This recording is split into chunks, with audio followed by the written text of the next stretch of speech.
नमस्कार, स्वागत है आपका मेरे चैनल आपकी दीदी ललिता में।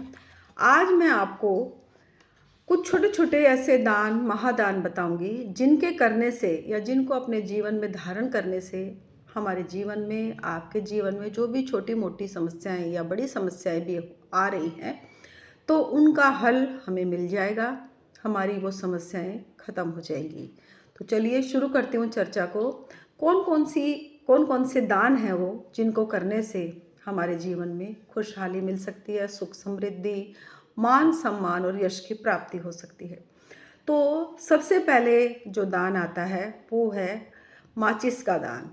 यदि हम मंगलवार के दिन, महीने में किसी भी एक मंगलवार को आप ले लीजिए, मंगलवार के दिन यदि बजरंग बली के मंदिर में जाकर हम गुप्त रूप से माचिस का दान करते हैं तो हमारे जीवन में धन संबंधी या मानसिकता संबंधी या कोई रोग के संबंधी, जैसे शरीर में कोई गंभीर रोग हो गया हो, उसके संबंधित यदि कोई बीमारी चली आ रही है तो उस समस्या से हमें छुटकारा मिल जाता है। आप महीने में भी कर सकते हैं, आप चारों मंगलवार को भी कर सकते हैं, ये आपकी सामर्थ्य के ऊपर निर्भर करता है, लेकिन ये दान आप मंगलवार को ही करेंगे। दूसरा दान आता है नमक का दान। नमक का दान यदि आपको पता लग जाए या आप कहीं जा रहे हैं, आपको पता लग जाए कि गुरुद्वारे में, मंदिर में कहीं भंडारा हो रहा है या भंडारे के आयोजन की तैयारी हो रही है, तो आप उस समय नमक का दान कर सकते हैं। ऐसे तो कोई नमक आपसे लेगा नहीं क्योंकि सबको पता है, या किसी ज़रूरतमंद को भी आप नमक का दान कर सकते हैं, या आप किसी भी दिन कर सकते हैं। जब भी आप कहीं जा रहे हो, कोई गरीब मिल जाए आपको, कोई दरिद्र नारायण दिख जाए आपको, तो आप नमक का दान कुछ पैसे ऊपर रखकर उसका करें। तो इससे आपके जो जीवन में बहुत दिनों से चली आ रही चिंता या समस्या, तो उससे आपको निदान मिल जाएगा। तीसरा दान आता है छत्र का दान। यदि आप सामर्थ्यवान हैं तो आप सोने का छत्र भी चढ़ा सकते हैं, आप चांदी का छत्र चढ़ा सकते हैं।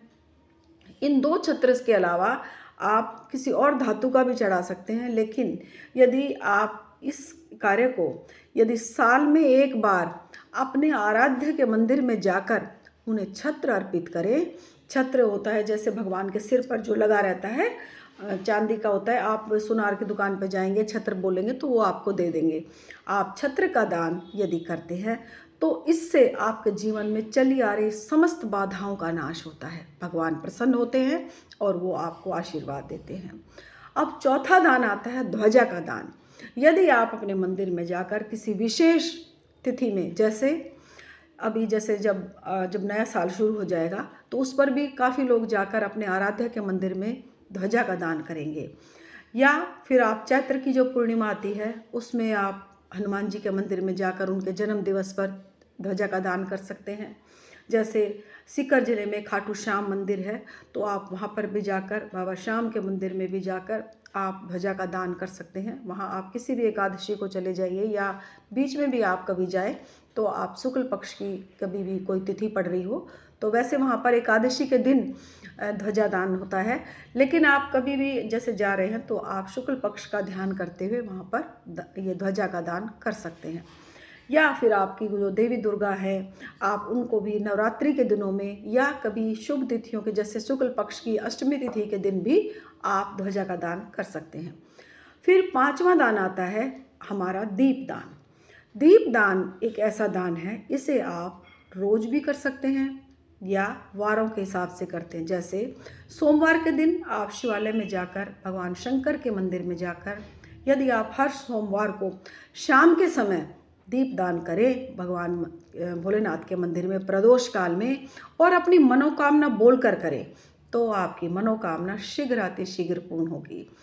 मंगलवार को आप चमेली के तेल का दीपक जलाएं और बजरंगबली के मंदिर में चले जाएं। उन्हें आप बड़ के पत्तों की या तुलसी की माला, या फिर आप उन्हें पीपल के पत्तों की 11, 21 या 51, 108 की माला भी बनाकर अपने हाथों से अर्पित करके भगवान के गले में पहनाकर पुरुष भाई पहना सकते हैं, और स्त्रियां नहीं, लेकिन दिया लगा सकती हैं स्त्रियां। आप जाकर और हनुमान जी के मंदिर में जाकर आप अपने मनोकामना बोलें, तो भगवान आपके जीवन की जो चली आ रही समस्याएं भी दूर होंगी और आपकी जो मनोकामना है वो साल के अंदर अवश्य ही पूर्ण हो जाएगी। तो यदि आप इस तरह से आप करें, आप आसन का दान, जैसे अब सर्दियां चल रही हैं तो मंदिर में जैसे बैठने के लिए लोगों के लिए व्यवस्था जैसे नहीं है, तो आप आसन का दान कर सकते हैं, दरी का दान कर सकते हैं। तो आप यदि सामर्थ्यवान हैं तो 2 आसन, 5 आसन, 10 आसन, जितने आपके भगवान ने आपको सामर्थ्य दे रखा है, एक आसन तो आप जरूर मंदिर में जाकर दान करें। इससे उस पर बैठकर जो भी व्यक्ति पूजा पाठ जप करेगा उससे आपको उसका आधा फल आपको प्राप्त होगा। तो आप इस तरह के दान करके अपने जीवन की समस्त बाधाओं को दूर कर सकते हैं। आप अन्न का दान कर सकते हैं। अन्न का दान भी जैसे सर्वश्रेष्ठ दान होता है। यदि कोई भूखा व्यक्ति है तो उसको यदि आप अन्न का दान दे रहे हैं, खाना दे रहे हैं, यदि आप सामर्थ्यवान है, कोई पंडित है वहाँ पर मंदिर में और उसका कोई साधन नहीं है खाना बनाने का या कोई वो बना नहीं सकता, तो आप यदि ऐसे व्यक्ति के लिए भी दान करते हैं तो ये भी आपकी पुण्य की प्राप्ति होगी। तो इस तरह के छोटे छोटे दान करके आप अपने जीवन की समस्याओं का हल भी होगा, आपको मन की शांति भी मिलेगी। लेकिन जो ये दान मैंने बताए हैं, इन दानों को आप गुप्त ही रखें और कभी ये ढिंढोरा ना पीटें कि मैंने ये करा, मैंने वो करा। इससे हमारे दान का जो फल है वो इसी लोक में मिलेगा, आगे के लोक में हमें उसका फल नहीं मिलता। तो आप दान करने के लिए अपनी इन जो मैंने दान बताए हैं, इस तरह के दान यदि आप करते हैं तो आपके जीवन की समस्त बाधाओं का नाश होगा और आपके घर में पुण्यशाली, अगर बच्चे हैं, जैसे कोई आपकी विवाहिता बहू है तो पुण्यशाली संतान की प्राप्ति होती है। बहू है, बेटी है, उसके घर में एक संतान जो प्राप्त होगी वो बहुत ही पुण्यशाली और अच्छे संस्कार वाली संतान प्राप्त होगी। तो आप ये कार्य अवश्य करें। दूध का दान कर सकते हैं आप, वस्त्र का दान कर सकते हैं आप। आपको यदि मनुष्य भगवान ने बनाया है और कोई सामर्थ्यवान बनाया है उसके साथ साथ, तो आप ज़रूर ये दान करें। कुत्तों के लिए आप जैसे पानी रख दीजिए, उन्हें जैसे अभी सर्दी है तो उनको उड़ाने के लिए आप कोई नीचे जैसे दरी वगैरह उनके लिए भी रख सकते हैं। यदि इस तरह के कार्य करेंगे तो आपके जीवन में बाधाएं जो जितनी भी आ रही हैं वो सब खत्म होकर आपका खुशहाल जीवन आपके आगे प्रस्तुत होगा। तो आज के लिए इतना ही। कल फिर मिलती हूँ एक अच्छी सी वीडियो के साथ। तब तक के लिए नमस्कार, जय माता की, हर हर महादेव, जय गुरु जी। आपको मेरे वीडियो कैसी लगती हैं आप मुझे लिखकर कमेंट करके ज़रूर बताएं। और यदि चैनल को सब्सक्राइब नहीं किया है तो प्लीज़ चैनल को सब्सक्राइब करें, लाइक करें और शेयर करें। हर हर महादेव, जय गुरु जी।